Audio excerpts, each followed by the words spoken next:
আসসালামু আলাইকুম রহমতুল্লাহি বারাকাতু। পেশান ইসলামিক সমাজ কল্যাণ সংগঠনের পক্ষ থেকে এই রাস্তাটি পরিষ্কারের জন্য আমরা উদ্যোগ নিয়েছি। আগামী কালকে হলো ঈদ, সেই কারণে কিন্তু আমরা রাস্তাটি পরিষ্কার করার জন্য কিন্তু আমরা সবাই একলগে হয়ে কিন্তু সেই সংগঠনের পক্ষ থেকে এলাকাবাসী সবাই মিলে এই রাস্তার পরিষ্কার করার জন্য আমরা সেই উদ্যোগটি নেওয়া হয়েছে।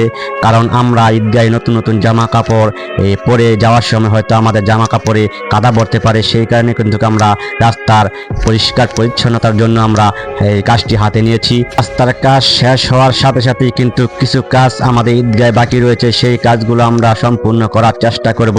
কারণ ঈদগাহের মধ্যে দেখতে পাচ্ছি আমরা কিছু ময়লা আবর্জনা রয়েছে, সেটিও আমরা পরিষ্কার করব। রাস্তার কাজগুলো শেষ হওয়ার সাথে সাথে কিন্তু আমরা সেই ঈদগাহে প্রবেশ করব।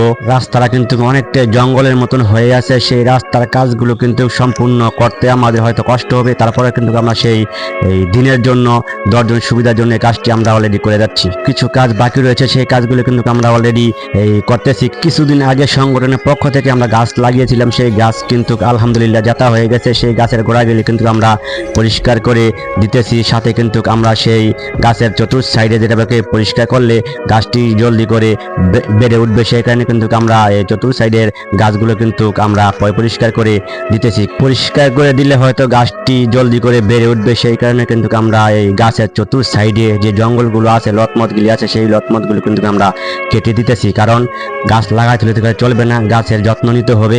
এরকম ইসলামী সমাজ কল্যাণ সংগঠন আপনাদের এলাকায় কিন্তু গড়ে তুলতে পারেন এবং দিনই কাজ, ভালো ভালো কাজ আপনারা অবশ্যই উদ্যোগ নিতে পারেন।